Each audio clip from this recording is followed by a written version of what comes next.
नमस्कार। चलतु आज बनैबा मटर पनीर।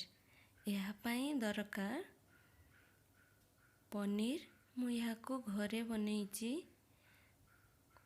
यह मु छोट छोट काटी नैछि। ता सहित रसुण नैछि आउ मु अदा नैछि अल्प, कसुरी मेथी, पियाज बड़टे काटी नैछि, मटर नैछि, टमाटो गोटे बड़ साइजर काटी नैछि, धनिया पत्र, पान महुरी, धनिया गोटा धनिया, जीरा आउ किछि अलैच, मीठा काठ आउ लवंग, गोलमरिच।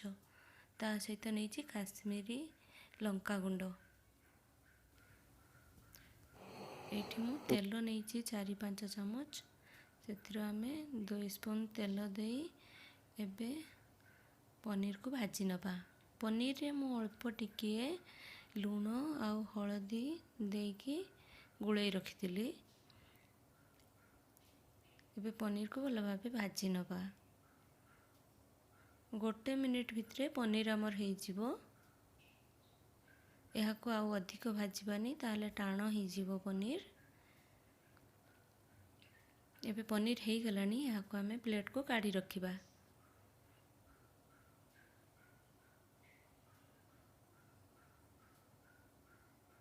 एबे नैथिबा 10-12 रसुण रो कोसा को मु भाजी नौची। ता सहित 1 इंच रो अदा नैची।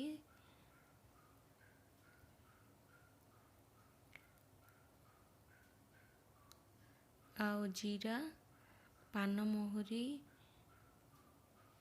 सबु किछि स्पाइसेस को आमे एबे भाजी नबा। कसुरी मेथी आउ धनिया पत्र को आमे परे यूज करिबा। एबे आमे एथिरे नैथिबा पियाज को भाजी नबा। छोट छोट काटी नैछि मु एई पियाज को। पियाज भाजी आसलानी। आमे एथिरे एबे टमाटो को ऐड कर दबा। गोटे बड़ साइज रो टमाटो नैछि।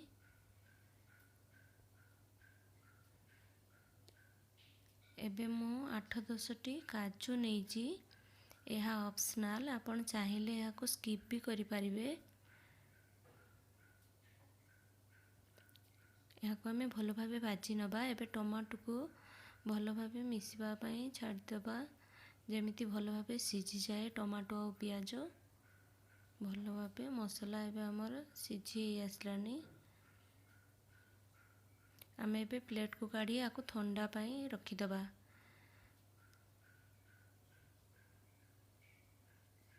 एबे मु कढ़ाई रे अल्प तेल नैछि और सेथिरे मटर को 1 मिनिट पाखापाखि भाजी नेबी।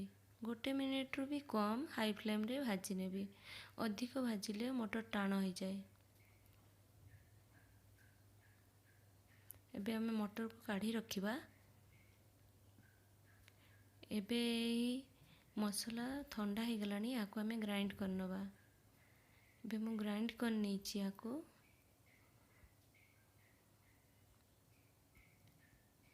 एबे हमें अल्प तेल नबा।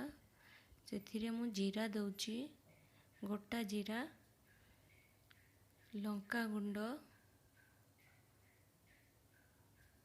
हळदी गुंड को भल भाबे मिसई दबा तेल सहित। एवं मसला पेस्ट नहीं नबा। पानी दे दबा, ताहले मसला जली जाई न थाए, नहले तार टेस्ट खराब आसी थाए। एबे मसला को भल भाबे भाजी नबा, जेमिति मसला रो तेल छाड़ी छाड़ी जाए, ताहले जानिबा मसला हमर रेडी हो गलानी।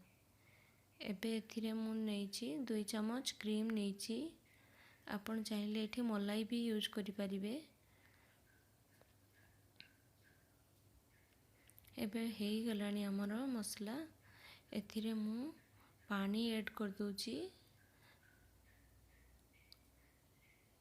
1 ग्लास पाखापाखि पानी ऐड करछि मु। एथिरे एबे मु पनीर को आउ मटर को ढाल दउची। यहा को हमें 1 मिनिट पर्यंत फुटेबा। ଗୋଟେ ମିନିଟ୍ରେ ଏହା ହେଇଯିବ, କାରଣ ମସଲା ଆମର ପୂର୍ବରୁ ହେଇଯାଇଛି, ତେଣୁ ଏହା ବେଶୀ ସମୟ ନେଇନଥାଏ। ଏବେ ମୁଁ ଅଳ୍ପ ଚିନି ନେଇଛି ଆଉ ଧନିଆ ପତ୍ର ନେଇଛି। ଆଉ ଏବେ ଟେଷ୍ଟ କରି ଆପଣ ସଲ୍ଟ ବି ନେବେ। ଏବେ ହେଇଗଲାଣି, ମୁଁ ସର୍ଭିଂ ବାଉଲ୍କୁ କାଢ଼ି ରହୁଛି। ଦେଖନ୍ତୁ କେତେ ସୁନ୍ଦର ଆମର ରେଡ଼ି ହେଇଗଲା ମଟର ପନିର।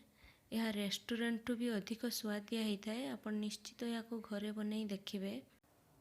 ଏହାକୁ ରୁଟି, ପରଟା, ଭାତ କୌଣସି ସାଥିରେ ଖାଇପାରିବେ। ଗେଷ୍ଟ ଆସିଲେ ବି ବନେଇ ପାରିବେ। ଯଦି ମୋର ଏହି ଭିଡ଼ିଓଟି ଭଲ ଲାଗିଛି ତାହେଲେ ମୋ ଚ୍ୟାନେଲକୁ ସବସ୍କ୍ରାଇବ୍ କରନ୍ତୁ ନୂଆ ନୂଆ ଭିଡ଼ିଓ ଦେଖିବା ପାଇଁ।